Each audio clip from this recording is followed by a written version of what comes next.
Bab 201. Nama, Dokter Penuh Nafsu Romantis. Penulis, Jiang Siwenyu. Plus matikan mengatur ulang. Jiang Wu menganggukkan kepalanya, dan berkata dengan penuh semangat, Saudara Huan, kakekku adalah seorang pemanah ilahi yang terkenal. Di tahun-tahun terakhir dinasti Qing, dia mengandalkan keahlian memanahnya untuk mencari bunga. Sayangnya, dunia berada dalam kekacauan. Tombak telah menggantikan anak panah. Kakek saya telah mengalami depresi sepanjang hidupnya dan telah meninggal dunia. Melihat ekspresi Jiang Wu, dari kegembiraan awal hingga kesedihan terakhir, Lin Huan tahu bahwa perasaan Jiang Wu terhadap kakeknya sangat dalam, dan berkata, kamu telah mempelajari seni menembakkan anak panah kakekmu. Jiang Wu menggelengkan kepalanya, saya hanya belajar sedikit rambut di kulit, tapi saya lebih suka bermain dengan senjata. Kakek berkata bahwa terlepas dari apakah itu tombak atau anak panah, keduanya sebenarnya sama. Karena itu, dia memberiku beberapa petunjuk, itulah sebabnya teknik tombakku sangat bagus. Ketika dia berpikir tentang bagaimana Jiang Wu juga bisa mengendalikan kecepatan peluru, dia bertanya, Jiang Wu, apakah kakekmu bahkan mengajarimu cara kekuatan seni bela diri kuno?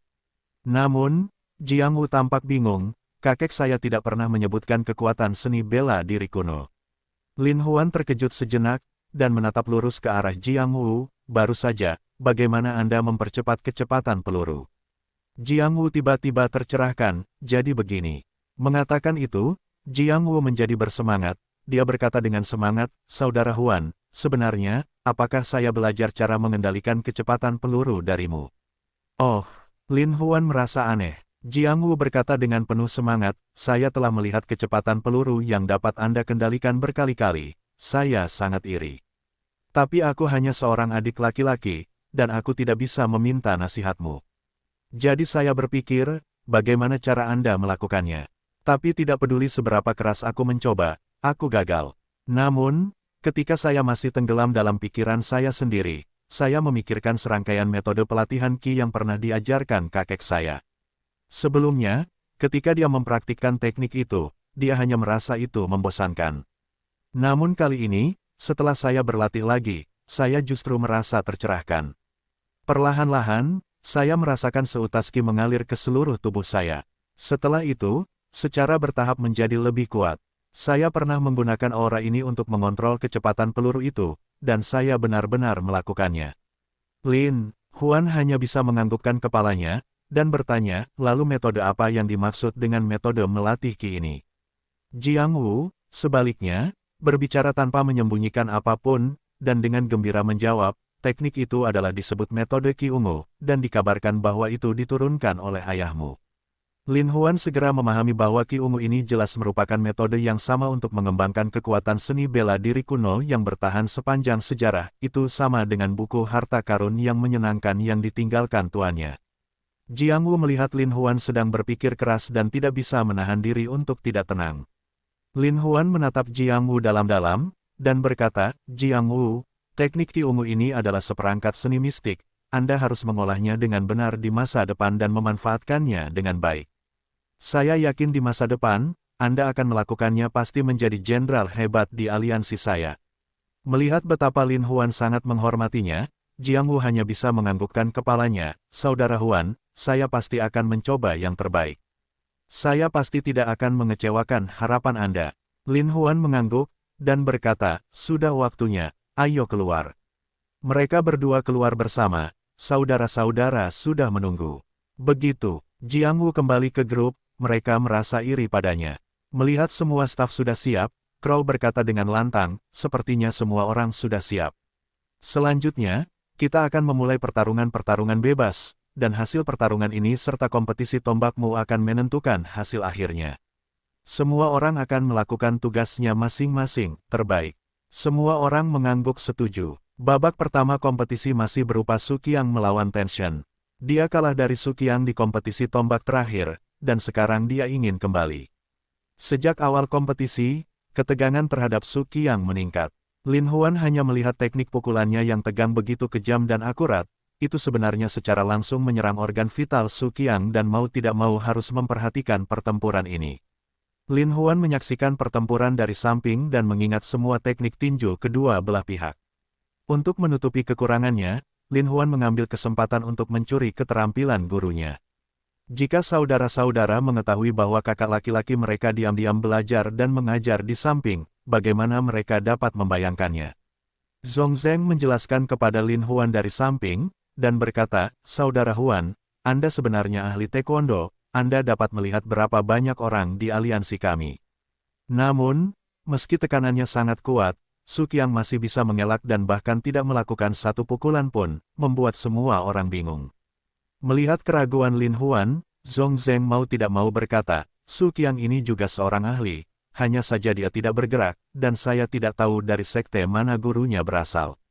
Sekarang Anda melihatnya menghindar kiri dan kanan, itu bukan karena dia takut akan ketegangan.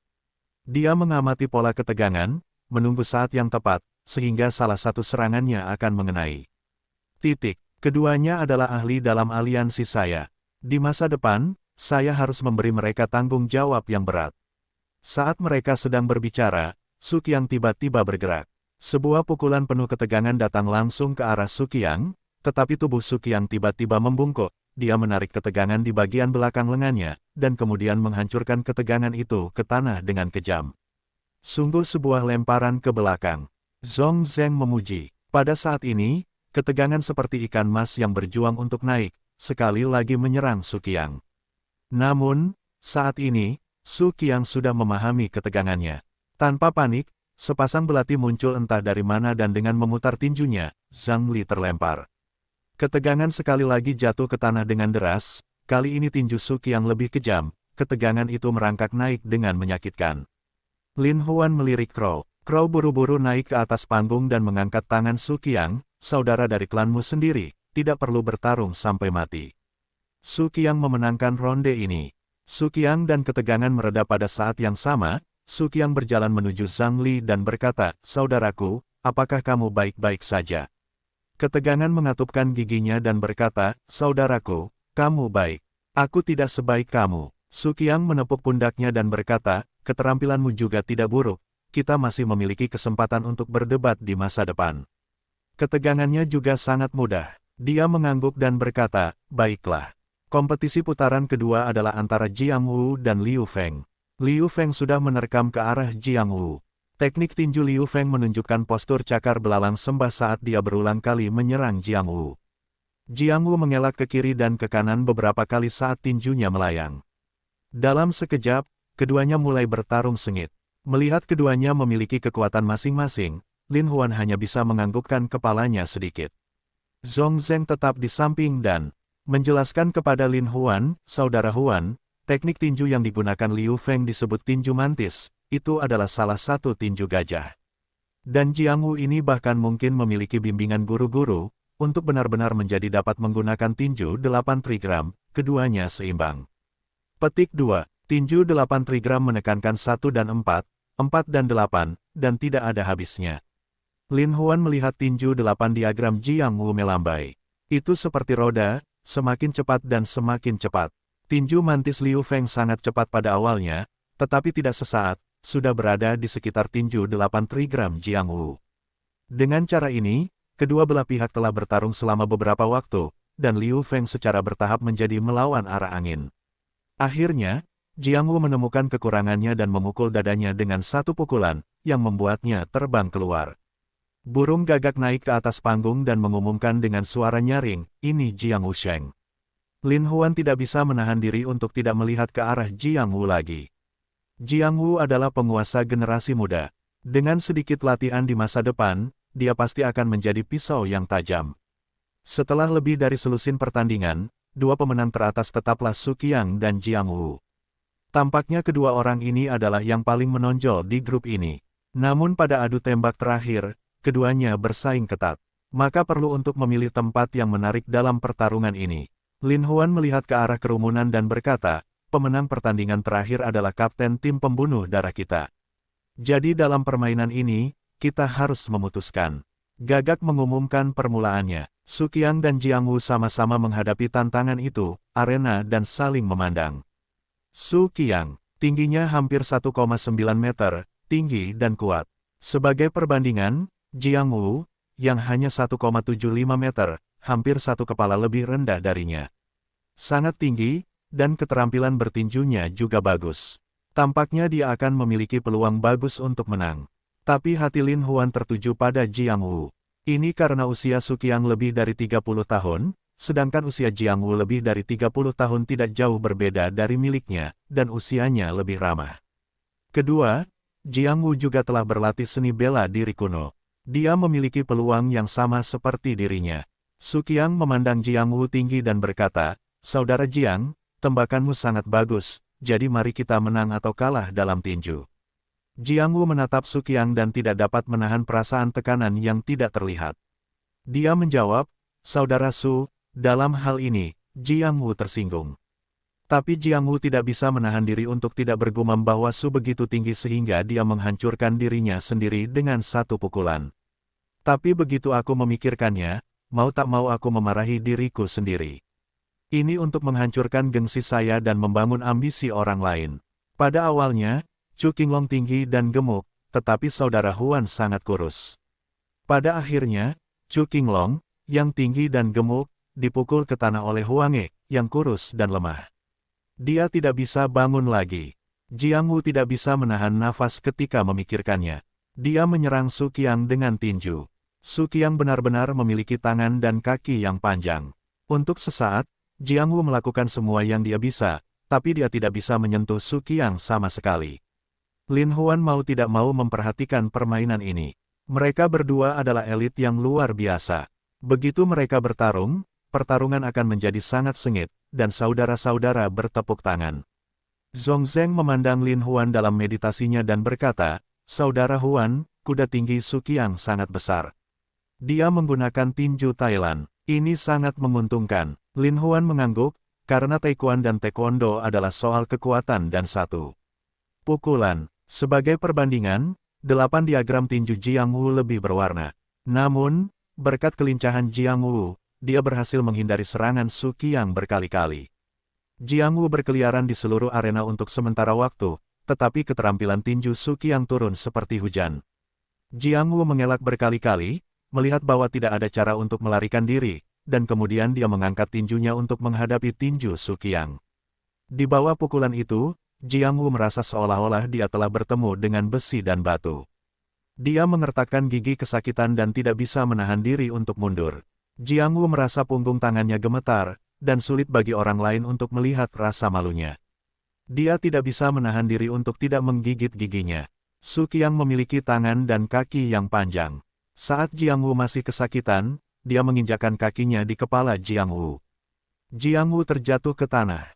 Penonton bersorak. Crow mencoba naik untuk mengumumkan hasil permainan, tapi Lin Huan menghentikannya. Lin Huan diam-diam berkata, "Jiang Wu, bangun, Jiang Wu bangun." Mata Jiang Wu penuh bintang dan hidungnya berdarah. Jatuh ke tanah, hanya merasakan pikiran yang gelap. Tapi saat ini, Jiang Wu sepertinya melihat senyuman Lin Huan. "Jiang Wu, bangunlah. Kamu pasti akan menjadi jenderal aliansi kita di masa depan." Jiang Wu mencoba melawan, tapi dia merasa tidak berdaya. Saat ini, Jiang Wu tidak punya pilihan selain menarik napas dalam-dalam. Dia tiba-tiba berlari Ziki Jue dan berenang berkeliling. Burung gagak berseru, 1, 2, 3, 4, 5, 6, 7, 8, 9. Saat burung gagak hendak berteriak, 10, Jiang Wu berbalik dan berdiri. Lin Huan tidak bisa menahan senyum dan berkata, "Jiang Wu, mainkan Ziki Jue-mu." Su Qiang tidak menyangka Jiang Wu bisa berdiri lagi setelah dipukul dengan keras oleh dirinya sendiri. Untuk sesaat, dia tidak bisa menahan diri untuk tidak menunjukkan tatapan puasnya dan mengangguk sedikit ke arah Jiang Wu. Pejuang sejati harus berani mengakui kekalahan. Jiang Wu membuat Su Qiang terkesan. Su Qiang juga meningkatkan kewaspadaannya dan memukul Jiang Wu dengan tinjunya. Tinju Su Qiang sangat ganas dan kuat. Pukulan ini harusnya berbobot 100%. Kemudian, saat tinju Su Qiang mengenai Jiang Wu menghindar. Su Qiang gagal dengan pukulannya, melangkah maju dan menggunakan kail untuk meninju rahang Jiang Wu. Namun, Jiang Wu sepertinya sudah lama waspada. Dia melepaskan diri dari tubuh Su Qiang, lalu tiba-tiba berbalik, dan tiba-tiba menyerbu ke belakang Su Qiang. Su Qiang gagal dengan satu pukulan, tetapi tidak berbalik. Namun, Jiang Wu melayang ke udara, menginjak punggung Su Qiang, dan kemudian mengambil satu langkah. Saat ini, kaki Jiang Wu berada di atas kepala Su Qiang, dan dia menariknya ke bawah. Tubuh tinggi Su Qiang tersandung ke tanah oleh Jiang Wusheng, dan dia terjatuh dengan kokoh. Namun, Su Qiang bukanlah seorang vegetarian. Pada saat terguling, dia melemparkan kaki sampingnya ke arah Jiang Wu. Jiang Wu, dengan kaki di atas kepala Su Qiang, tidak bisa mengelak sejenak dan dipukul oleh Su Qiang. Lin Huan melihat segala sesuatu di depannya dan tidak bisa tidak mengagumi keterampilan mereka. Zhong Zheng menghela nafas, kedua anak muda ini adalah talenta yang langka.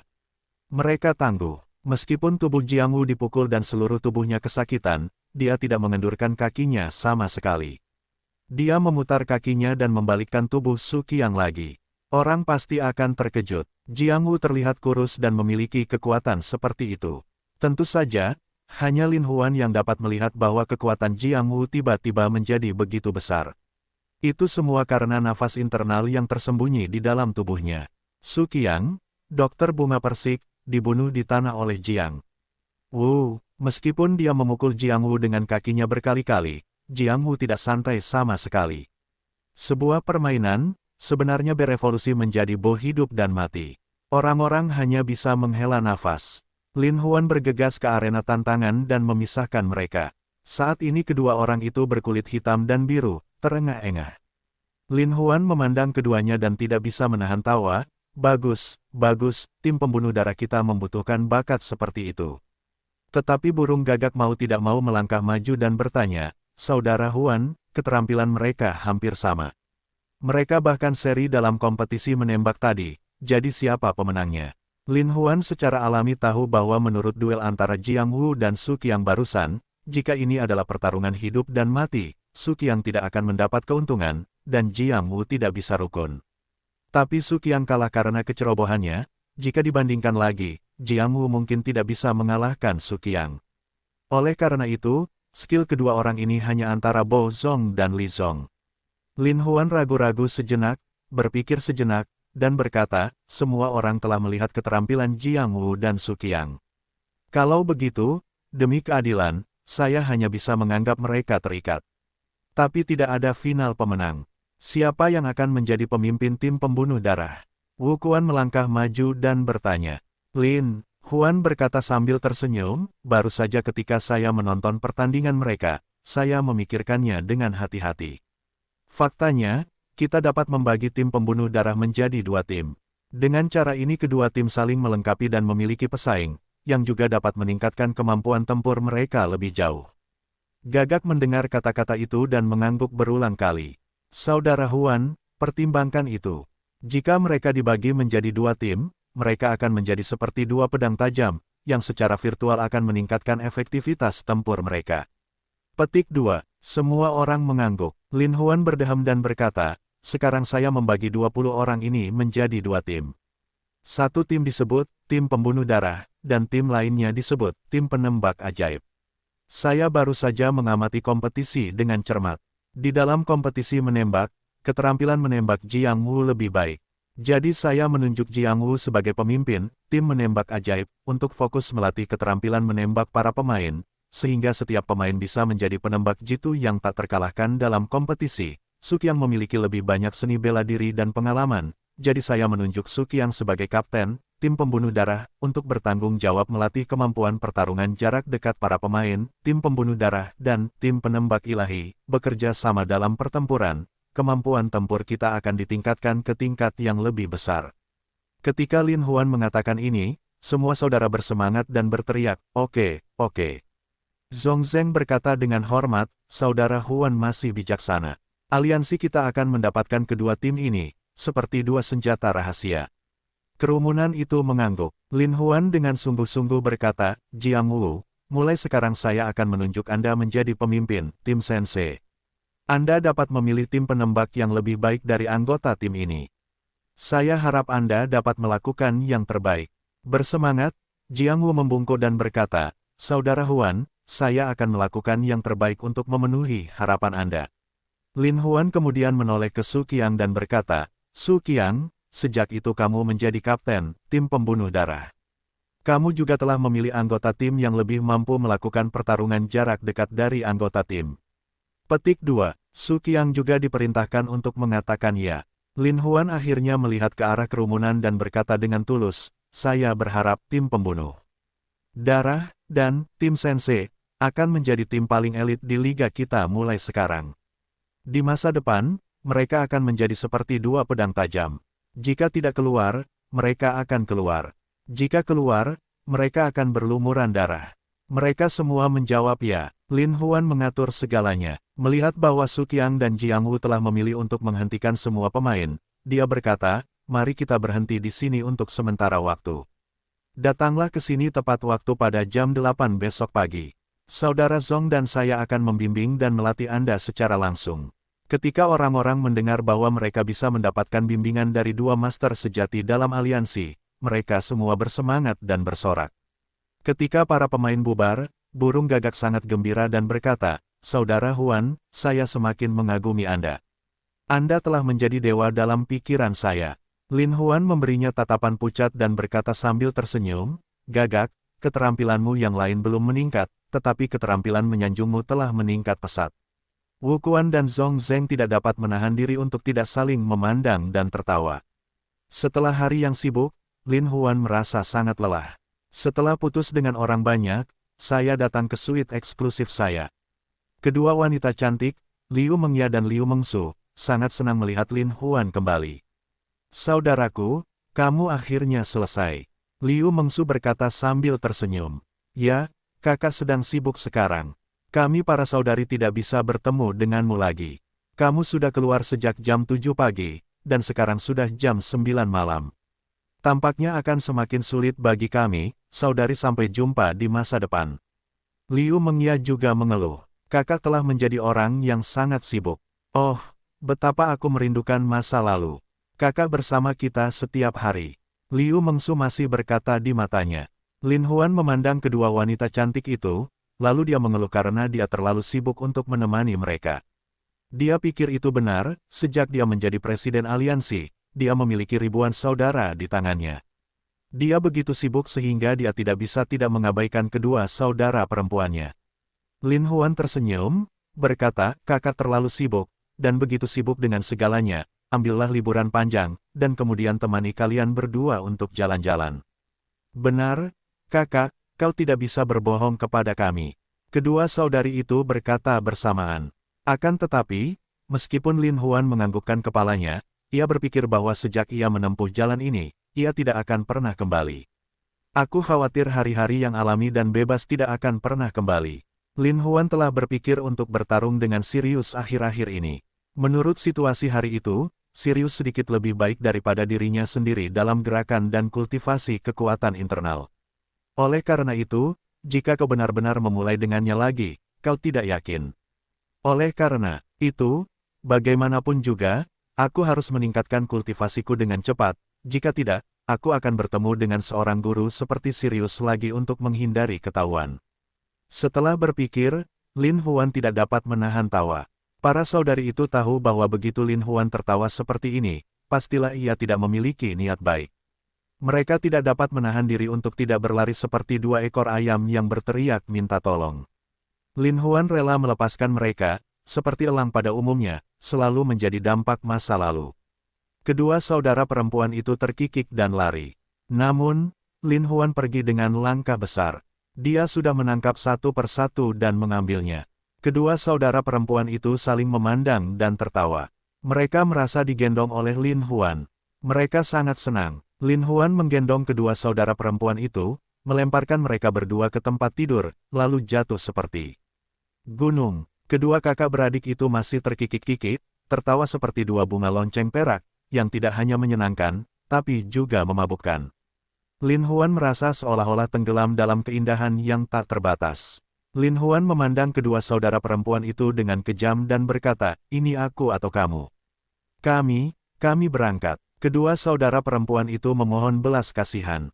Karena takut pernah berkata biarkan Lin Huan lepas landas, cakar Lin Huan, keduanya terkoyak. Lin Huan menyaksikan dengan penuh minat saat kedua saudara perempuan itu membuka pakaian dengan lembut, yang juga merupakan pemandangan yang sangat menyenangkan. Saya melihat dua orang wanita cantik, keduanya melepas pakaiannya satu persatu. Ketika payudaranya yang pinggangnya tipis tidak diragukan lagi terlihat, Lin Huan mau tidak mau merasa bahwa tubuh bagian bawahnya mulai membengkak. Pada saat ini, kedua saudara perempuan itu memutar pinggang ramping mereka dan berenang di depan Lin Huan seperti dua ikan yang cantik. Lin Huan sangat gembira. Dia melepas pakaiannya dan memeluk pasangan yang sempurna di pelukannya. Lin Huan memandang kedua saudara perempuan itu dalam nutrisi mereka sendiri, kulit menjadi lebih halus dan tanpa cacat, tetapi juga lebih memuaskan. Kedua saudara perempuan yang awalnya relatif kecil, bahkan menjadi montok dan besar. Lin Huan melihat keempat puncak tinggi dan meneteskan air liur sejenak. Mau tak mau aku menguleni bagian puncak yang montok dan lembut dengan satu tangan. Saya hanya merasakan sensasi kelezatan dan kelembutan yang tak terbatas. Sungguh suatu kenikmatan keindahan yang luar biasa. Dan dua saudara perempuan yang memasangkan 4 kaki sempurna seputih batu giok, terjalin dalam tubuh Lin Huan. Sejuk tanpa keringat, selembut tubuh tanpa tulang di sisi Lin Huan terus-menerus digosok. Kedua saudara perempuan itu mengeluarkan erangan yang indah dan menyenangkan. Tangan Lin Huan perlahan meluncur ke bawah kedua puncak kedua saudara perempuan itu. Tak lama kemudian, mereka sudah terlanjur tersungkur. Akar paha di dalam gua rahasia Fang Fei Taoyuan yang tak terbatas, saat ini keluar dari gemericik air. Lin Huan merasa hangat dan basah. Saat Lin Huan meremas bukit licin itu ke tangannya, kedua saudara perempuan itu berputar dan berputar seperti ular. Lin Huan dengan lembut mematahkan kaki kirinya yang kurus, mengarahkan gua Taoyuan ke tongkat besarnya, dan memaksanya masuk. Liu Mengsu tiba-tiba mengeluarkan suara yang panjang dan menyenangkan. Lin Huan mulai berani menghadapi dampaknya, terus menaikkan dasar di kedalaman Taoyuan, dan Liu Mengsu menjadi semakin bahagia. Lin Huan merasa suasana tak berujung membuatnya merasa seperti sedang berenang di awan dan kabut. Dan Liu Mengsu juga terus berdiri di pinggangnya, mengeluarkan lebih dari sekedar erangan. Lin Huan merasa waktunya tepat, jadi dia mulai mempraktikkan metode kebahagiaan. Musik yang membahagiakan bergerak sangat cepat. Sebentar lagi, ia telah mengembara selama 6 atau 36 minggu.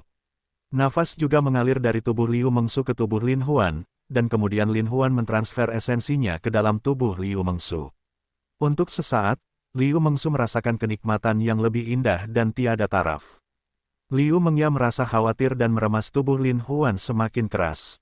Dadanya yang penuh menempel di punggung Lin Huan, menunjukkan bentuk yang sangat menarik. Hati Lin Huan terasa segar karena perasaan lembut yang luar biasa. Dia tidak bisa membantu tetapi memiliki lebih banyak kekuatan, dan tubuh bagian bawahnya menjadi semakin bengkak. Lin Huan hanya merasa benda panjangnya seolah terbungkus dalam kelembutan tak terbatas, namun kelembutan tak terbatas itu dipenuhi ribuan tentakel. Tentakelnya sangat hangat, dan ada cairan kental yang muncul. Sepanjang waktu untuk menyehatkan tubuh bagian bawahnya. Lin Huan merasa sangat nyaman hingga dia ingin mati. Namun, Lin Huan tidak lupa untuk melatih keterampilan bahagia tersebut, dan terus-menerus mengumpulkan esensi Liu Mengsu, yang berubah menjadi auranya sendiri. Namun anehnya sejak pertarungan terakhir Lin Huan dengan Chu Qinglong, keahliannya meningkat tajam, mencapai ranah transformasi hati. Sejak saat itu, ia dapat mengontrol keharmonisan nafas yin dan yang di dalam tubuhnya sesuka hati. Setelah beberapa hari ini, meskipun saya masih gigih berkultivasi, saya belum masuk ke negara tersebut. Tampaknya Lin Huan telah memasuki masa kemacetan dalam latihan keterampilan yang membahagiakan ini, dan dia berhenti. Lin Huan tidak tahu bagaimana cara menerobos, jadi dia harus terus berlatih sebentar. Di bawah tubuhnya, tubuh Liu Mengsu semakin berputar, dan Lin Huan menjadi semakin bersemangat. Dia tidak bisa menahan diri untuk berjongkok, memegang pantat bulat Liu Mengsu, dan kemudian mengangkatnya. Untuk sesaat, seluruh tubuh langsing Liu Mengsu menempel pada tongkat raksasa Lin Huan, namun kekuatan tongkat raksasa Lin Huan menjadi lebih kuat dari sebelumnya, bahkan menusuk langsung ke bagian terdalam kaki Liu Mengsu. Liu Mengsu hanya merasa seolah-olah dia menjadi segar, dan arus listrik menerpa dia, dan dia tidak dapat menahan diri untuk tidak jatuh ke tanah. Saat ini, Lin Huan telah menarik Liu Mengya. Liu Mengya berdiri di depan Lin Huan dengan pantat menonjol. Bokongnya yang bulat menonjol tinggi, dan rambut panjangnya tergerai hingga ke tempat tidur. Lin Huan memandangi pegunungan, selokan, dan perbukitan di antara pantat Liu Mengya, penuh kelembutan yang tersisa, dan menyambut dirinya dengan penuh keinginan. Lin Huan merasa bersemangat, memegang selangkangan Liu Mengya dengan kedua tangannya, dan memaksakan tongkat raksasanya ke dalamnya. Perasaan sesak yang tak terbatas membuat Lin Huan menjadi gila bahagia, dan Liu Mengya juga dipenuhi dengan perasaan penuh yang tak terbatas setelah tongkat raksasa itu dimasukkan ke dalam tubuhnya. Dia hanya merasa sangat kenyang dan puas. Lin Huan memaksakan pantatnya dan masuk jauh ke dalamnya. Liu Mengya tidak dapat membantu tetapi juga dalam ledakan kedalaman itu, ke dalam lapisan demi lapisan asteris-asteris untuk pergi. Liu Mengsu, yang lembut di tanah, sedikit membuka matanya. Dari bawah, dia hanya melihat pantat adiknya dekat dengan paha Lin Huan. Gambaran indah seperti itu sungguh menggoda. Khususnya, kedua kaki Liu Mengya yang ramping dan tanpa cacat sedikit ditekuk menjadi bentuk X saat ini. Di bawah pengaruh Lin Huan, mereka membungkuk sedikit demi sedikit, yang ternyata sangat anggun. Lin Huan hanya merasa bahwa setiap kali dia masuk, dia dapat menjelajahi bagian terdalam dan terdalam dari Liu Mengya, dan perasaan mati rasa dan kerenyahan yang dihasilkan oleh titik kontak sensitif terdalam yang menyentuh tongkat raksasanya sangatlah nyaman. Pada saat yang sama, Lin Huan juga menjalankan keterampilan yang membahagiakan, menghubungkan nafas lagi dan lagi, mengisi kembali dirinya sendiri tanpa henti. Untuk sesaat, saya hanya merasakan qi yang menyelaraskan yin dan yang di tubuh saya semakin penuh. Di bawah pengaruh Lin Huan, Liu Mengya selembut kapas. Dia hampir terbaring di tempat tidur.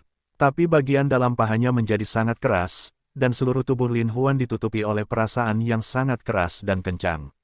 Untuk sesaat, dia merasakan tongkat raksasanya juga mengembang, meronta keluar. Pada saat ini, Lin Huan merasakan cairan giok di tubuhnya tiba-tiba mengalir ke tongkat raksasa. Dan tongkat raksasa itu juga kuat dan tegak, bersiul untuk menyembur keluar. Arus tak terbatas menyelimuti mereka tanpa henti. Mereka mencapai puncak melampaui langit, dan kemudian jatuh ke tempat tidur. Sejak bayangan hari itu, Chu Feng dan Namong Wu merencanakan segalanya. Chu Feng membawa Namong Wu ke dalam kelompok Chu. Grup Chu Shi adalah raksasa di industri real estate, sedangkan grup Fuhua dari keluarga Lin adalah pemimpin di industri keuangan. Meskipun kedua grup memiliki posisi yang tidak biasa di kota Es, setelah Lin Huan merebut klub Qinglong, kedua grup yang tidak terkait tersebut menjadi terkait. Begitu Chu Feng memasuki grup Chu Shi, dia mengetahui semua kerjasama dan pesaing grup Fuhua dengan segala cara. Melalui pemahaman mendetail, kita mengetahui bahwa kekuatan finansial grup Fuhua sangat kuat, dan memiliki rantai modal yang sangat luas. Setelah Gong Wu mengetahui hal ini secara mendetail, dia terus mengerutkan kening dan berkata kepada Chu Feng, "Tuan muda, kelompok Fuhua ini sangat terkait sehingga tidak mudah untuk menghancurkannya dalam satu pukulan." Namun, Chu Feng mencibir dan berkata, "Paman Namong, Anda mungkin tidak memahami bisnis ini. Faktanya, sangat tidak mungkin untuk mengalahkan grup Fuhua dalam satu gerakan dengan menggunakan cara yang tepat untuk bersaing dengan grup Fuhua. Namun, jika kita mengambil cara ilegal untuk melakukan persaingan tidak sehat, kita mempunyai peluang yang besar." Namong Wu tidak menjawab dan bertanya, "Tuan muda, mengapa Anda mengatakan itu?" Chu Feng berkata sambil tersenyum, "Sejak saya kembali ke grup, saya mengirim seseorang untuk mengetahui semua rantai modal grup Fuhua secara detail. Grup Fuhua adalah pemimpin dalam industri keuangan. Setelah didirikan, mereka telah berinvestasi di berbagai bidang, termasuk tidak hanya real estate, keuangan, tetapi juga logistik, pariwisata, dan proyek lainnya. Ia memiliki aset melimpah dan beroperasi secara normal. Ia dapat menghasilkan pendapatan puluhan miliar per tahun aspek, jadi tidak mudah bagi grup Fuhua untuk melihat hasilnya dalam waktu singkat." Tapi Chu Feng tertawa dan berkata, "Paman Namong, karena kita telah memutuskan untuk mengganggu kelompok Fuhua, mengapa kita berhati lembut?" Namong Wu yang selama ini dikenal dengan kebijaksanaannya bahkan bertanya-tanya saat ini, "Tuan muda, bawahan saya bodoh. Saya benar-benar tidak tahu bagaimana melakukannya." Namun, senyum Chu Feng bahkan lebih tebal, dan bahkan mengungkapkan jejak keganasan, "Paman Namong, karena kita berasal dari dunia bawah, mengapa kita tidak menggunakan cara-cara ekstrim? Misalnya, biarkan kelompok Fuhua sedang membangun gedung yang runtuh, atau biarkan pengiriman atau logistik mereka mengalami kecelakaan." Namong Wu terkejut dan berkata dengan terkejut, "Tuan muda, Anda tidak boleh melakukannya. Berapa banyak orang tak bersalah yang akan terluka?" Tapi, Chu Feng perlahan berdiri dan berkata, "Tidak banyak orang yang ikut mati, bagaimana cara menghancurkan modal grup Fuhua yang berlimpah. Mou adalah seorang gangster, dia tidak pernah memikirkan bencana seperti itu.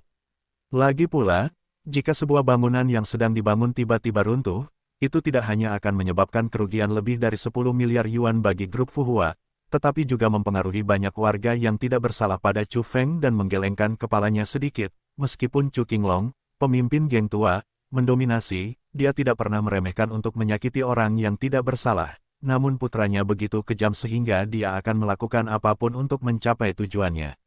Wajar jika geng ini dianeksasi oleh geng lain dalam pertarungan dunia bawah. Namun, jika pertarungan antar geng meningkat hingga melibatkan orang-orang yang tidak bersalah untuk menderita, itu adalah sesuatu yang membuat orang membencinya. Dia tidak tahu bagaimana membujuknya. Saat ini, mata Chu Feng bersinar, dan wajah tampannya menjadi lebih garang. Dia berkata, dengan dingin, hanya dengan cara ini aku bisa mencapai tujuanku. Lin Huan, kita lihat saja nanti. Cepat atau lambat, aku akan membuatmu membayar pendarahannya. Berkata, Tuan Muda, Anda ingin membalas dendam, saya tidak akan menghentikan Anda. Namun, karena balas dendam, saya telah memulai jalan yang tidak bisa kembali. Bagaimana Anda ingin saya menjelaskan kepada pemimpin di bawah Jiu Quan? Feng tiba-tiba bangkit dan berkata dengan dingin, Paman Namong, ayahku meninggal dengan mengenaskan. Qinglong akan menghancurkan pintu dalam semalam. Bagaimana kamu bisa membuatku menelan nada ini? Aku bersumpah tidak akan menjadi laki-laki tanpa balas dendam. Tuan Muda, kita bisa mengambil cara lain untuk membalas dendam.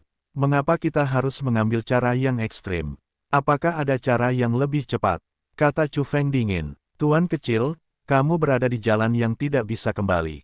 Jika kamu terus seperti ini, tidak akan ada jalan untuk kembali. Kata Namong Mou dengan semangat dan gugup.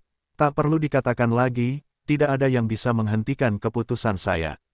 Chu Feng Leng meraung. Namong Mou tidak punya pilihan selain keluar dengan sedih tanpa berkata apa-apa. Sesaat saya sempat depresi dan mengira bahwa saya telah menjadi gangster sepanjang hidup saya.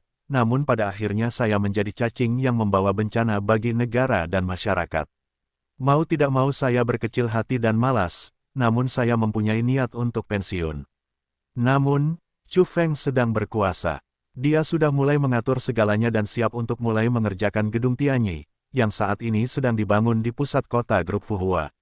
Begitu gedung Tianyi sedang dibangun, hal itu akan menyebabkan kerugian puluhan miliar bagi grup Fuhua, dan runtuhnya bangunan tersebut akan berdampak pada banyak orang yang tidak bersalah.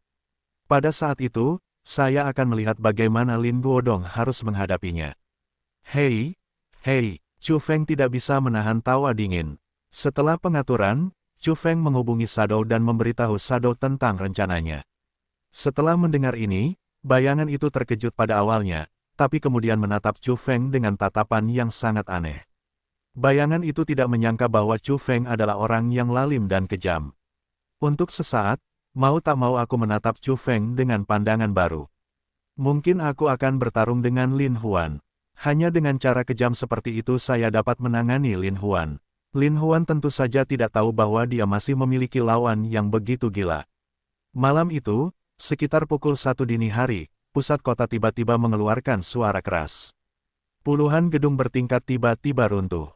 Bumi berguncang, runtuhnya bangunan menimpa warga sekitar, secara langsung menyebabkan lebih dari 200 korban jiwa pekerja migran dan warga sekitar yang berada di dalam gedung, dan kerugian langsung kelompok Fuhua lebih dari 10 miliar.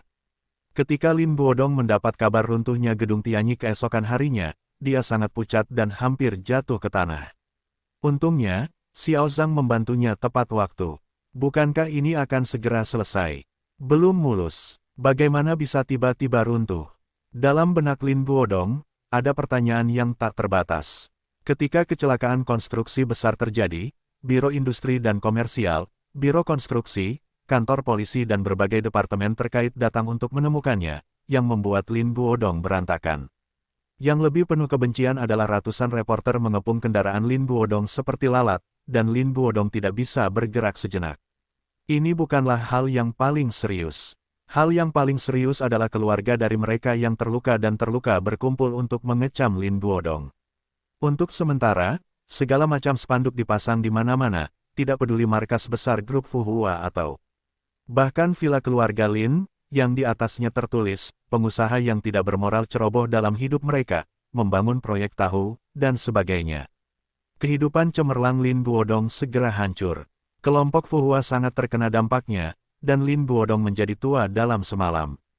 Ketika Lin Xuewei mengetahui berita itu, dia bergegas ke Lin Guodong untuk pertama kalinya. Melihat Lin Guodong yang kurus, dia merasa sedih. Ayah, kamu pasti sedih. Semuanya mengalami kecelakaan. Mungkin kita di grup Fuhua harus mengalami bencana seperti itu.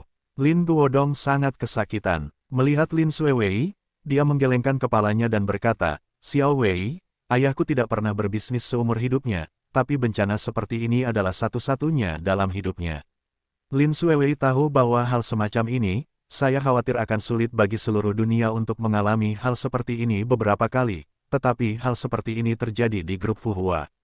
Lin Xuewei bertanya dengan hati-hati, Ayah, sejak Fuhua Group berinvestasi di real estate, kualitas konstruksi real estate dan gedung perkantoran yang kami kembangkan tidak memenuhi standar. Bagaimana kecelakaan seperti itu bisa terjadi?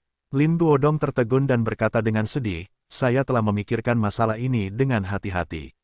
Dikatakan bahwa kualitas bangunan dari gedung pertama pada hari ini tidak ada yang perlu dikatakan, tetapi bagaimana bisa runtuh ketika akan selesai? Masalah yang tidak dapat mereka pahami ini menggugah pemikiran mendalam mereka. Lin Guodong tidak bisa menahan diri untuk tidak bangun dan berkata, tidak, masalah ini harus diperhatikan. Saya akan mengatur penyelidikan. Lin Xuewei juga mengangguk dan berkata, Ayah, masalah ini benar-benar patut mendapat perhatian. Setelah Lin Guodong bangun, Lin Xuewei segera berdiri dan mengikuti Lin Guodong menuruni tangga. Kemudian ketika mereka baru saja keluar dari gedung, mereka melihat lautan manusia di depan gedung. Orang-orang tersebut adalah jurnalis dari berbagai surat kabar, dan juga keluarga korban. Meski ada polisi yang menjaga ketertiban, namun massa sangat heboh. Begitu orang-orang melihat Lin Guodong keluar, mereka tidak dapat menahan diri untuk tidak membuat keributan lagi. Senter yang tak terhitung jumlahnya menghantam Lin Guodong. Lin Xuewei mau tidak mau membantu ayahnya menghalangi cahaya. Reporter yang tak terhitung jumlahnya mengangkat mikrofon dan mengajukan pertanyaan kepada Lin Guodong satu demi satu. Keluarga para korban, khususnya, mempunyai suara kecaman paling keras, sambil berteriak, kembalikan sanak saudara kami, kembalikan sanak saudara kami. Chu Feng duduk di limusin dan melihat semua ini dari kejauhan. Dia tidak bisa menahan tawa. Namong Mo duduk di belakang dan melihat gambar di depannya. Itu persis sama dengan yang dia bayangkan. Dia lebih sedih. Baiklah, Paman Namong, apakah metodeku cukup langsung dan menyenangkan? Kata Chu Feng penuh kemenangan. Namong Mo menggelengkan kepalanya sedikit, tidak bisa berkata-kata. Saat itu, pelapor dan keluarga korban memblokir jalan. Lin Guodong, Lin Xuewei dan lainnya tidak dapat melewatinya. Lin Guodong dikecam satu demi satu, menanyakan segala macam pertanyaan. Lin Xuewei, tak berdaya, tiba-tiba berdiri di depan orang banyak. Wanita cantik tak tertandingi ini berdiri di hadapan semua orang dan berteriak tanpa rasa takut, semuanya diam, semuanya diam. Ketika orang-orang melihat wanita cantik berbicara, mereka tidak bisa menahan diri untuk diam. Lin Xuewei mengatur suasana hatinya dan berkata dengan lantang, insiden kecelakaan Gedung Tianyi adalah hal terakhir yang ingin kita lihat di grup Fuhua. Namun karena Gedung Tianyi diinvestasikan oleh grup Fuhua, maka grup Fuhua mempunyai tanggung jawab. Oleh karena itu, kami akan bekerja sama dengan departemen terkait untuk melakukan penyelidikan mendetail mengenai penyebab kecelakaan tersebut, dan tentunya kami akan memberikan pertanggungjawaban kepada masyarakat dan negara pada saat itu. Dan dalam kecelakaan ini, semua korban, kelompok Fuhua akan memberikan kompensasi yang sesuai terhadap situasi ini. Lin Xuewei tidak hanya mengambil tanggung jawab, tetapi juga menjanjikan kompensasi kepada keluarga korban. Semua orang menjadi tenang sejenak. Ketika reporter menanyakan pertanyaan yang berbeda, Lin Xuewei dengan sungguh-sungguh menjawabnya satu persatu. Chu Feng melihat Lin Xuewei dari kejauhan dan terkejut, mengapa dia ada di sini. Apa hubungannya dengan Lin Guodong? Chu Feng hanya mengatakan bahwa Lin Huan adalah putra Lin Guodong, tetapi dia tidak tahu bahwa Lin Xuewei adalah putri Lin Guodong. Tetapi saat ini melihat Lin Xuewei maju, mau tidak mau ada keraguan di dalam hati, apakah Lin Huan tidak nyaman untuk maju, baru saja menyuruhnya untuk datang sambil tersenyum, dia berkata dengan lembut, Lin Huan menyodokmu dengan menyakitkan. Lin Huan secara alami menerima berita tentang kecelakaan konstruksi besar di gedung Tianyi, dan alisnya terkunci rapat. Meskipun Lin Guodong bukan ayah Lin Huan sendiri, dia telah mengasuh dirinya sendiri selama bertahun-tahun, dan dia masih menganggap dirinya putranya di hati Lin Guodong. Tapi sekarang grup Fuhua mengalami kecelakaan besar, situasi seperti apa yang akan dihadapi Lin Guodong? Lin Huan tidak bisa tidak merasa bingung. Dia tidak bisa berhenti memikirkan Lin Xuewei. Untuk sesaat, dia berpikir bahwa dia pasti khawatir, bukan? Lin Huan, yang sedang terburu-buru, untuk sementara mengatur Zhong Zheng untuk bertanggung jawab melatih tim pembunuh darah dan tim penembak dewa. Dia memimpin burung gagak itu ke markas besar kelompok Fuhua. Namun, saat dia melihat pemandangan lautan manusia, dia pusing. Saat ini, saya melihat Lin Guodong berdiri di depan orang banyak, seperti perahu yang sepi di laut, begitu tak berdaya, begitu kuyu. Lin Xuewei kuat untuk berdiri di tengah kengganan orang banyak, dengan berani menanggung semua ini. Lin Huan tidak tersentuh hatinya, tapi dia tahu identitasnya istimewa, jadi dia hanya bisa melihatnya dari kejauhan. Gagak memandang Lin Huan yang khawatir dan berkata, Saudara Huan, jangan khawatir. Grup Fuhua kaya akan sumber daya keuangan. Bukan suatu kebetulan yang dapat dengan mudah dikalahkan. Namun, Lin Huan tidak berpikir demikian, tetapi menggelengkan kepalanya sedikit dan berkata, intuisi memberitahuku bahwa segala sesuatunya tidak sesederhana itu. Gagak bingung, berkata, kecelakaan pembangunan gedung Tianyi. Ini tidak terduga, apakah ada alasan lain? Mata Lin Huan memadat dan berkata dengan lembut, grup Fuhua memiliki sumber daya keuangan yang kuat, dan perusahaan. Pengembangannya harus kelas 1. Bagaimana mereka bisa menggali kuburnya sendiri seperti ini? Jadi tidak sesederhana itu. Menepuk kepalanya dan berkata, Saudara Huan lebih baik. Tapi karena ini bukan proyek ampas tahu, apa alasannya? Lin Huan melihat dalam-dalam dan berkata, seharusnya seseorang dengan sengaja membuat kecelakaan seperti itu. Saya khawatir tujuannya adalah untuk membuat kelompok Fuhua bau. Crow mengangguk dengan berat dan berkata, ya, seharusnya begitu. Apakah itu pesaing grup Fuhua? Lin Huan tidak mengerti siapa yang melakukannya untuk sesaat, jadi dia menggelengkan kepalanya sedikit. Tapi Lin Huan tidak tahu bahwa itu karena dia, dan itu ditujukan padanya.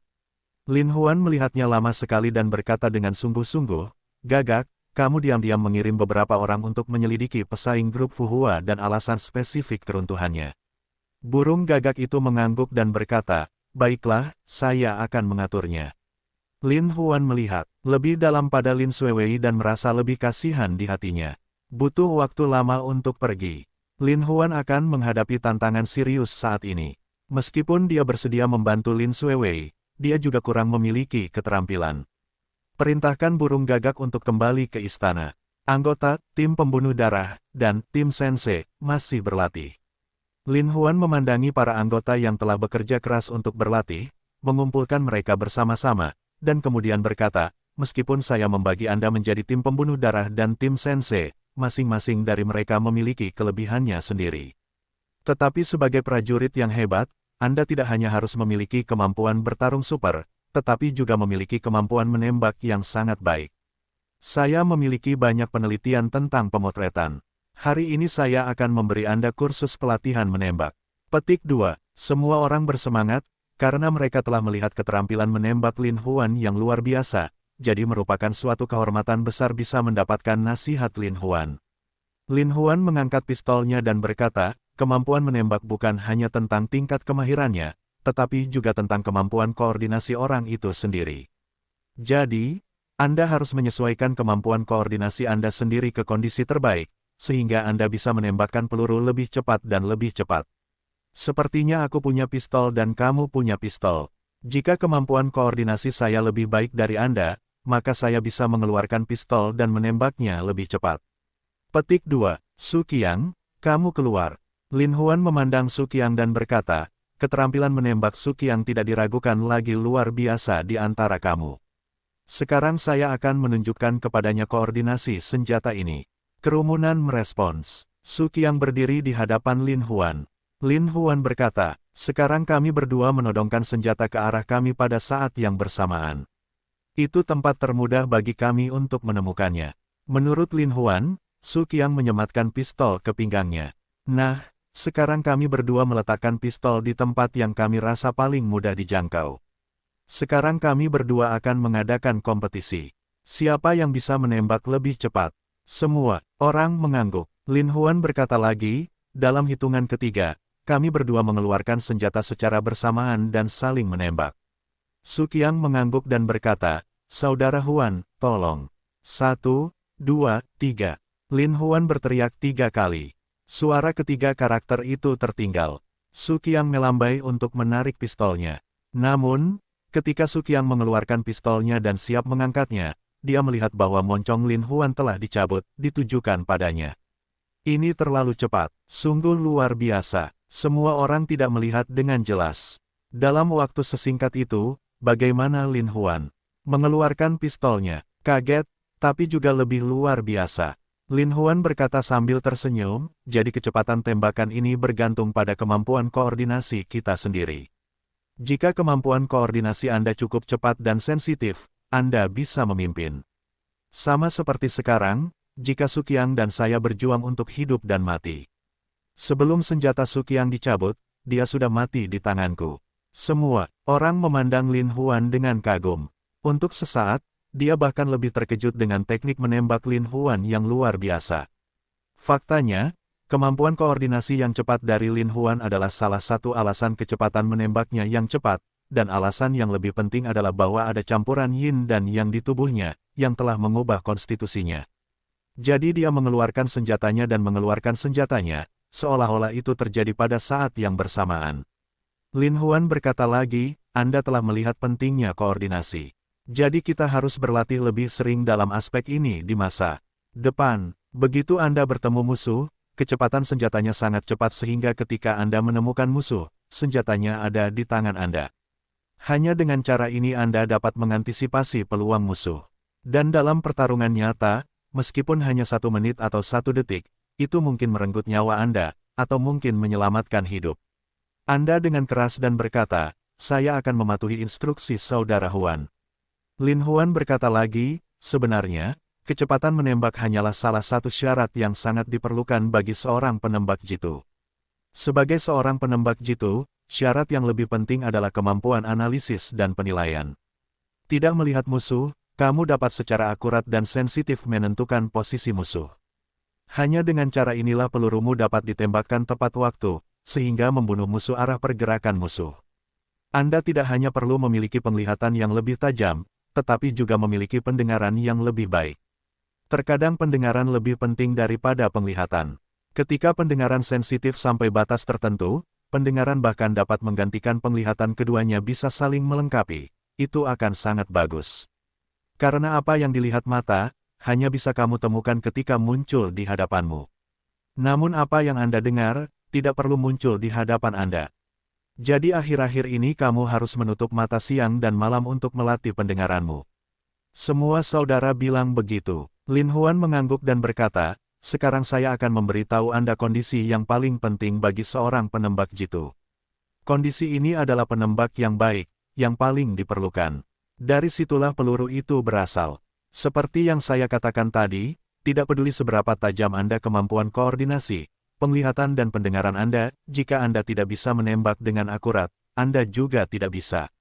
Jadi ini sangat penting. Petik 2. Tentu saja, saudara-saudaraku akan bertanya padaku bagaimana cara melatih akurasi menembakkan peluru. Sekarang saya akan memberitahu Anda cara terpendeknya.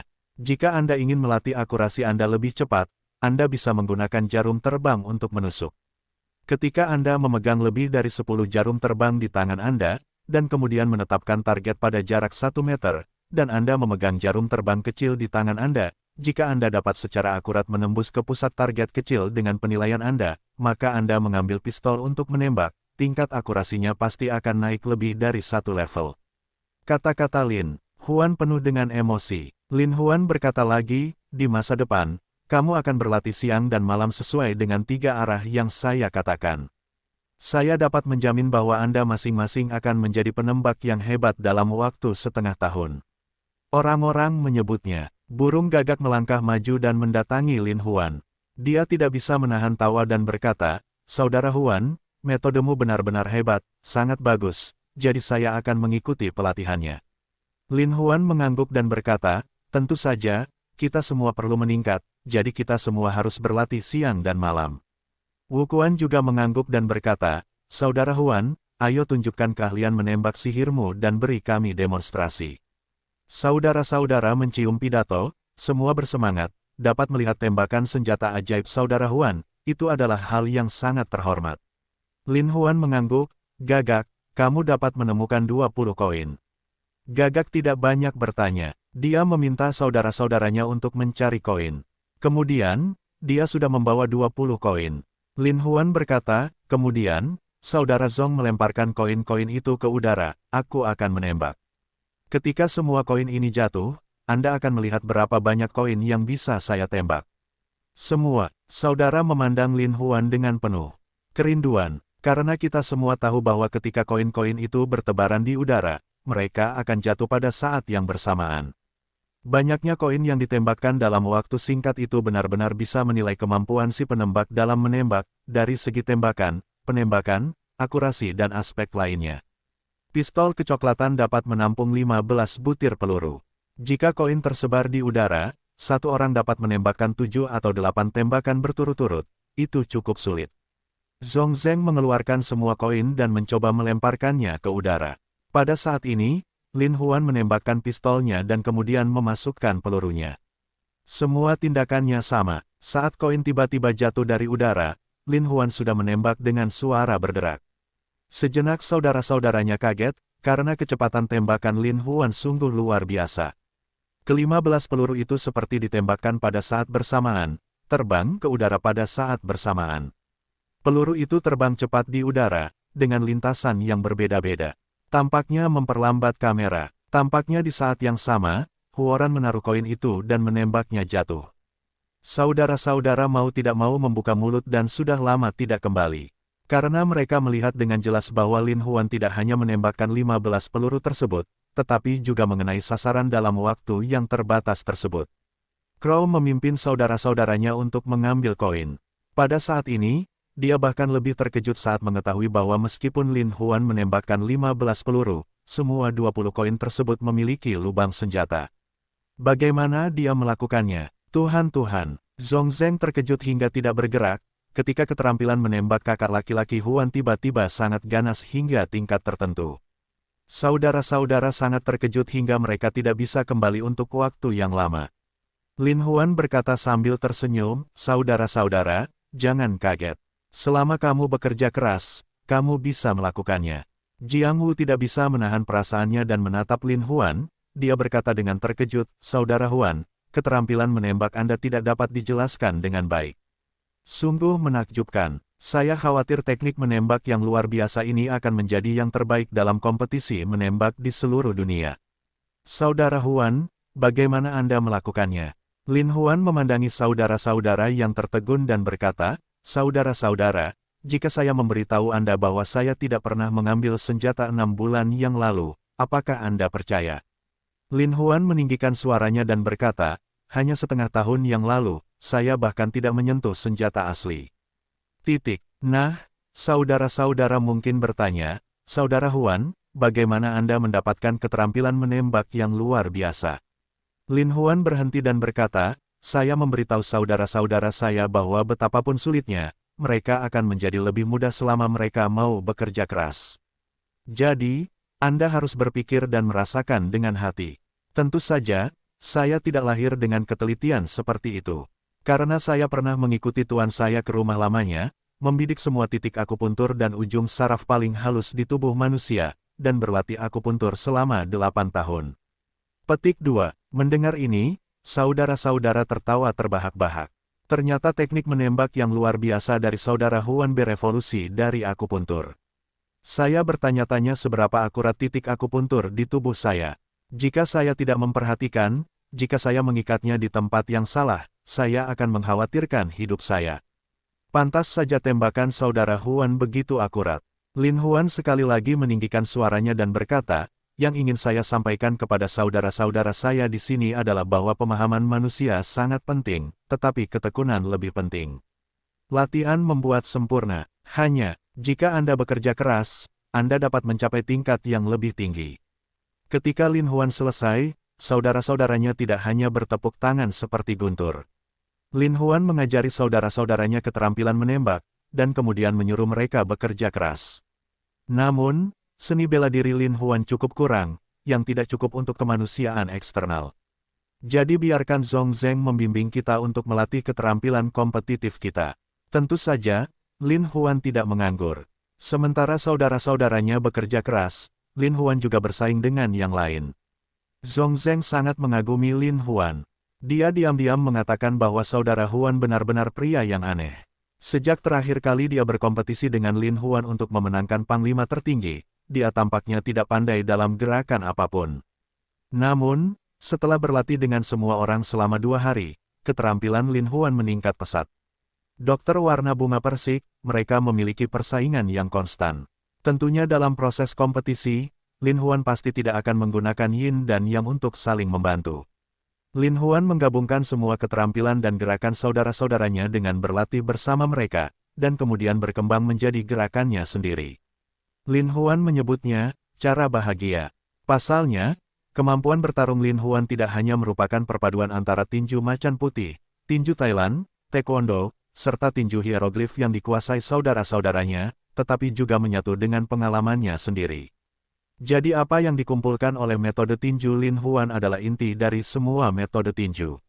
Setelah evolusi Lin Huan, intisari ini tampaknya terlihat enteng, tetapi semuanya memiliki kekuatan yang paling mematikan.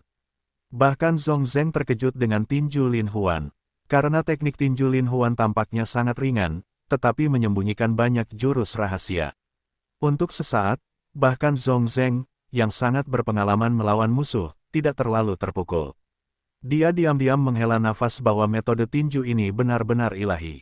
Namun, Lin Huan tahu bahwa apa yang disebut jalan bahagia telah sepenuhnya menyatu dengan kekuatan semua anggota keluarga, dan inti dari ampasnya telah dihilangkan. Setelah mempertimbangkan dengan cermat, dia hanya bersikap praktis dan mengejutkan.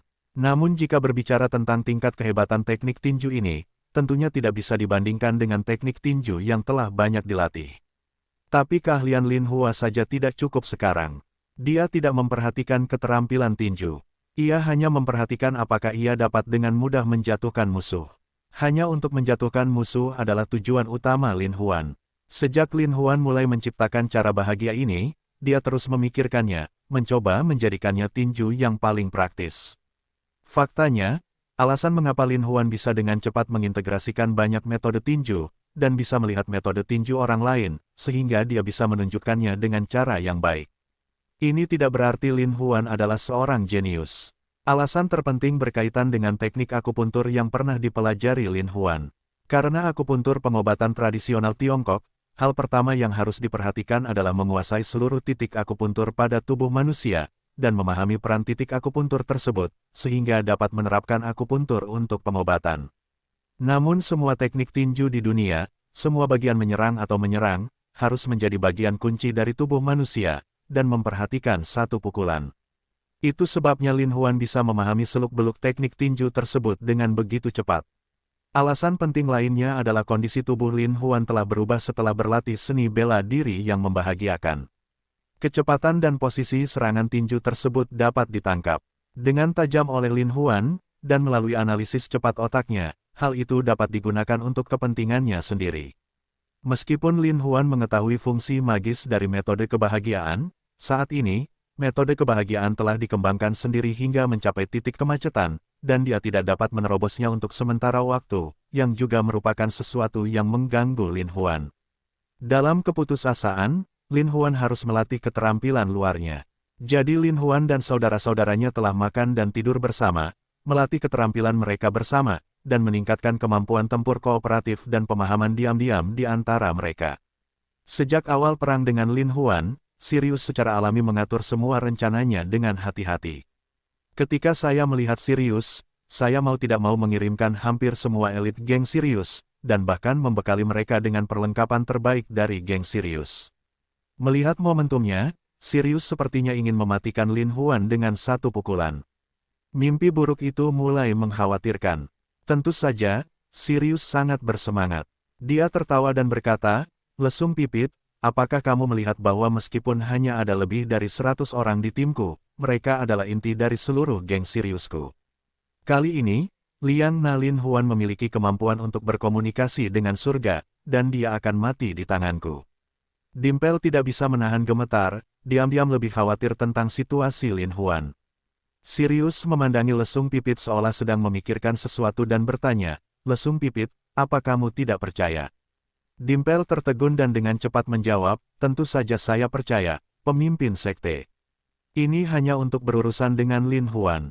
Apakah ini sangat menginspirasi? Mata Sirius dingin dan berkata, Lin Huan ini dapat mengendalikan asosiasi elang besi dan bahkan mengeluarkan asosiasi aliansi. Pasti ada sesuatu yang luar biasa. Meskipun dia bukan lawan saya, itu perlu dipersiapkan dengan baik. Mimpi lesung tidak menyangka bahwa pemimpin geng yang selalu mendominasi dan percaya diri ini tidak tega meremehkan Lin Huan.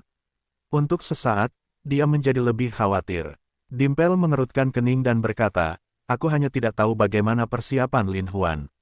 Sirius tertawa dan berkata, "Lin Huan sangat aneh. Karena kami siap bertarung, kami harus melakukan lebih banyak persiapan. Namun menurut saudara-saudaranya, Lin Huan tidak membeli peralatan canggih apapun, dan dia tidak memerintahkan saudara-saudaranya untuk bekerja keras." Petik 2. Apa yang terjadi? Dimpel bertanya-tanya. Aku juga merasa aneh. Saat ini, semua tempat yang mereka kendalikan beroperasi normal seolah-olah tidak terjadi apa-apa. Tapi yang lebih aneh adalah Lin Huan sepertinya mendengar sesuatu secara tiba-tiba. Tidak ada saudara yang pernah mendengar tentang dia. Petik 2. Apakah dia takut? Semua orang bersembunyi. Dimpel juga merasa kesimpulannya sangat tidak bisa diandalkan. Aneh, masuk akal jika Lin Huan tidak bisa menjadi kura-kura dengan kepala menciut. Alis serigala siang mengerut untuk bangun, untuk sementara juga tidak mau mengerti, labu Lin Huan sebenarnya menjual obat apa.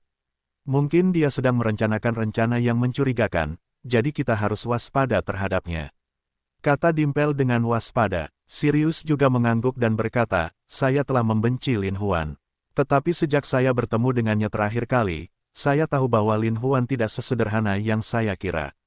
Sosok yang luar biasa, jika dapat digunakan oleh Sirius, sungguh seperti seekor harimau." Namun, lesung pipit memiliki pemahaman yang mendalam tentang Lin Huan, yang dulunya dalam bahaya dan tidak mau menyerah kepada orang lain, bagaimana dia bisa rela dimanfaatkan oleh orang lain. Tanda tanya, menggelengkan kepalanya sedikit dan berkata, "Tuan, Lin Huan bukanlah orang biasa. Tidak, mungkin bagimu untuk membuatnya menyerah. Tapi dia adalah pria yang bangga. Jika kamu ingin menggunakannya, kamu harus mengalahkannya terlebih dahulu." Sirius berkata dengan berat, "Tentu saja, apakah Lin Huan memiliki nilai guna yang besar? Saya harus mendapatkan kunci kebahagiaan." Dimpel tahu bahwa tujuan akhir Sirius adalah untuk mendapatkan kunci rahasia yang membahagiakan. Meskipun kunci rahasia kebahagiaan kini diperoleh oleh bayangan klub naga hijau, selama Anda mengendalikan Lin Huan dan mendapatkan solusinya, belum terlambat untuk menemukan kunci rahasia kebahagiaan. Dimpel dengan jelas memahami pikiran Sirius, tapi dia mungkin tidak mengetahui ambisi Sirius. Melihat perang akan datang, Lin Huan tidak mendapat kabar, dan dasar mimpinya tidak ada di hatinya. Namun, Sirius tampaknya sangat mementingkan hal itu dan mengatur segalanya secara langsung, yang berarti mengalahkan aliansi dalam satu pukulan. Lin Xuewei bekerja keras untuk grup Fuhua, dan akhirnya menenangkan para reporter dan mereka yang mengambil kesempatan untuk membuat masalah.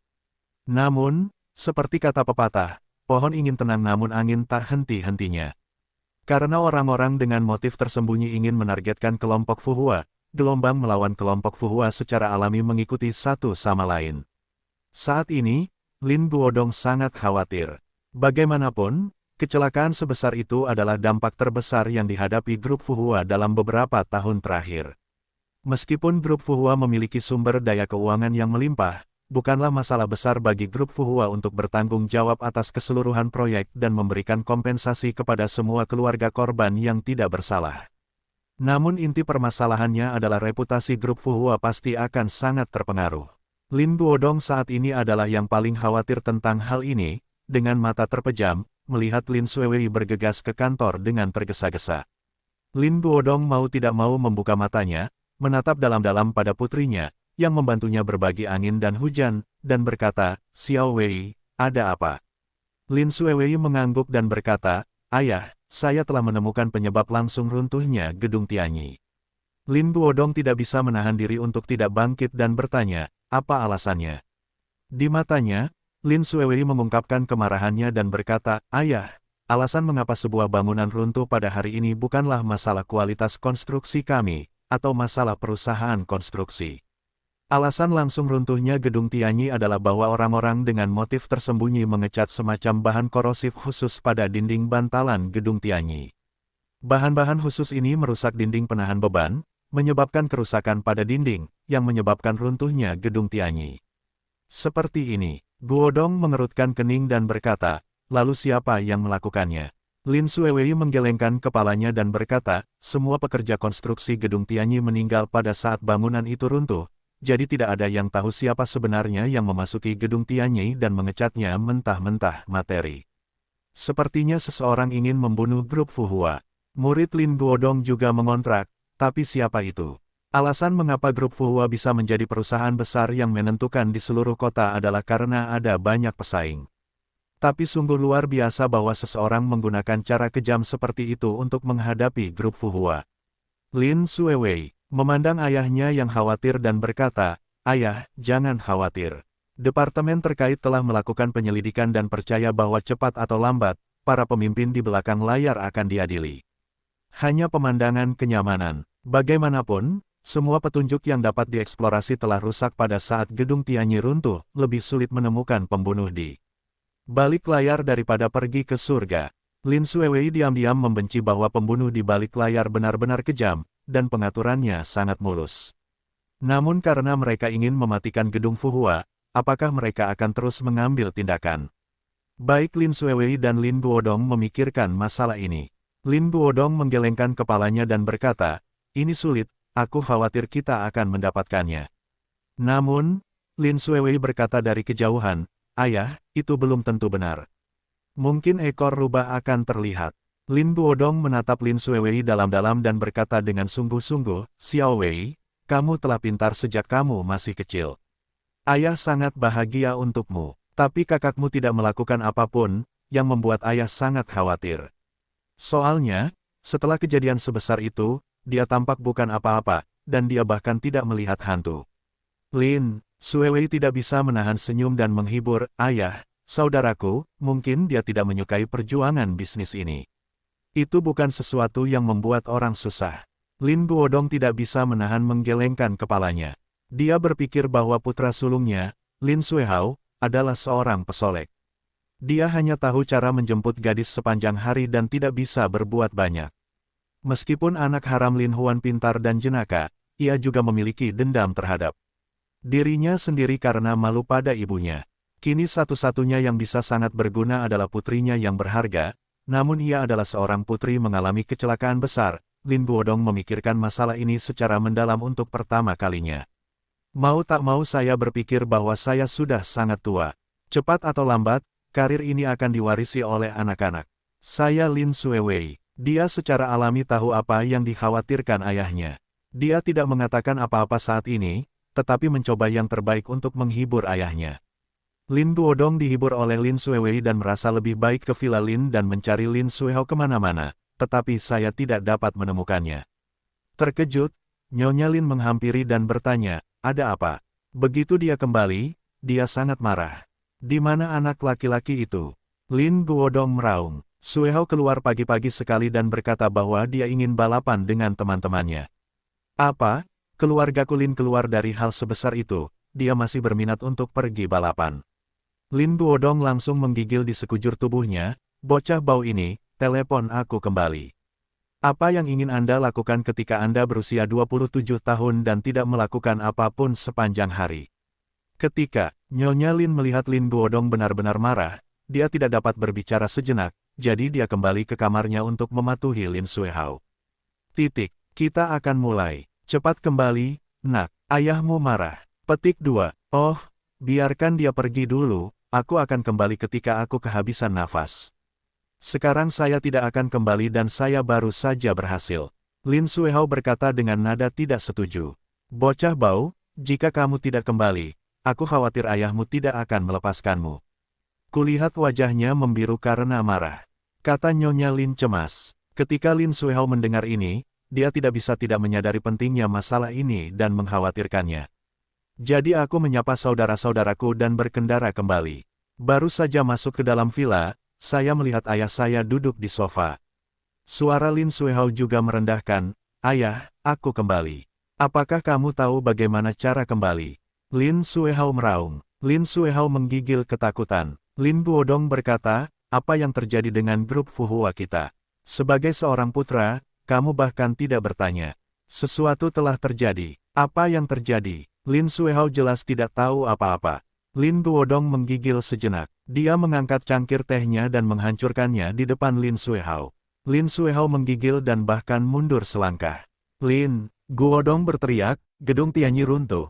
Hal yang sangat besar, tahukah kamu?" "Oh, masalah ini, saya tahu. Saya mendengar ratusan orang terbunuh, yang mengejutkan seluruh negeri, tapi apa hubungannya ini dengan keluarga Lin kita?" Lin Suihao berkata dengan polos.